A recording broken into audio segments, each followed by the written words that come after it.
Donation की theory देने वाला कोई व्यक्ति है तो वह है करमचंद गांधी, जिसने इस भारत के 2 टुकड़े करे।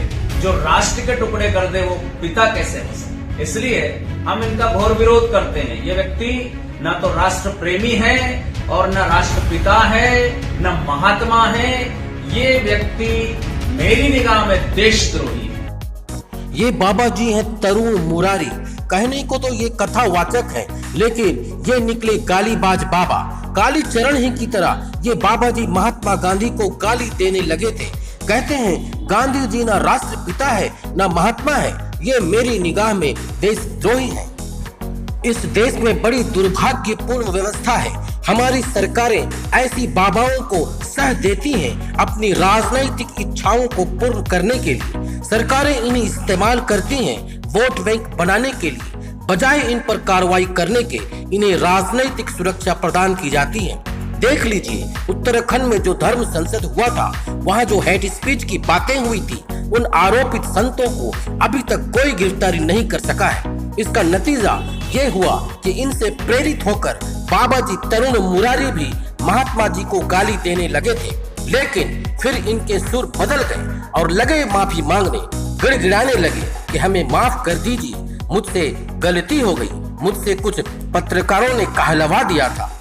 दरअसल दोस्तों, इससे कालीचरण का हाल देख लिया कि कैसे छत्तीसगढ़ पुलिस ने इन्हें मध्य प्रदेश से घसीटते हुए ले गई और उनकी किस तरह से अब महाराष्ट्र में आवभगत हो रही है। हम आपको सबसे पहले इसकी पहली वीडियो दिखाते हैं कि इसने महात्मा गांधी के बारे में क्या कुछ कहा था। सुन लीजिए। देखिए, सबसे पहला तो ये असत्य बोला जा रहा है महात्मा, वो कोई महात्मा नहीं है। दूसरा कहा जा रहा है वो राष्ट्रपिता, वो राष्ट्रपिता नहीं है। और इसके बारे में अधिक जानकारी चाहिए तो आरटीआई से आप जानकारी ले सकते हैं, वो निःशुल्क दी जाती है। इस राष्ट्र के लिए सबसे बड़ा, मैं अपने शब्दों की अभिव्यक्ति की आजादी से कहना चाहता हूं, इस राष्ट्र को डोनेशन की थ्योरी देने वाला कोई व्यक्ति है तो वह है करमचंद गांधी, जिसने इस भारत के 2 टुकड़े करे। जो राष्ट्र के टुकड़े कर दे वो पिता कैसे हो सकता है?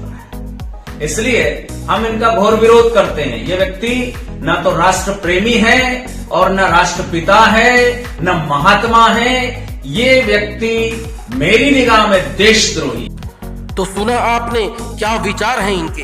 दरअसल इन्हें लगता है कि अगर हम इन्हें संतों की तरह ही महात्मा गांधी को गाली देंगे तो हम आसानी से बीजेपी और आरएसएस के नजर में आ जाएंगे और इन्हें ऐसे ही बातों से खुश करके राजनीतिक जीवन का प्रारंभ कर लेंगे, अपनी राजनीतिक आकांक्षाएं पूर्ण कर लेंगे। लेकिन फिर अचानक बाबा जी साम गए। ये देखकर कि कालीचरण का जो हाल हुआ वह कहीं मेरे साथ ना हो, इसलिए लगे गिड़गिड़ाने और पैर हाथ जोड़ने, माफी मांग रहे हैं, कह रहे हैं हमें माफ कर दीजिए। सुन लीजिए वो क्या कह रहे हैं। नमस्कार।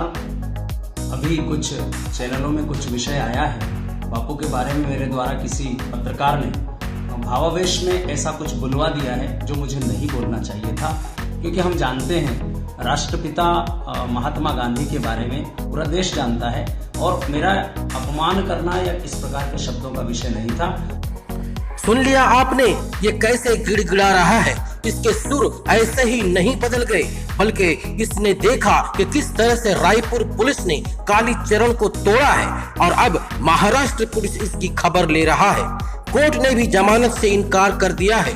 छत्तीसगढ़ सरकार ने एक नजीर पेश की है कि कोई भारत के संविधान और कानून से ऊपर नहीं है। जब जब ऐसी हरकतें होगी उन्हें सलाखों के पीछे जाना होगा, फिर चाहे यति नरसिंहानंद हो या कालीचरण। ये बाबा जी तरुण मुरारी दरअसल मध्य प्रदेश नरसिंहपुर का रहने वाला है और एक कथावाचक है और ज्ञान बांटता फिरता है।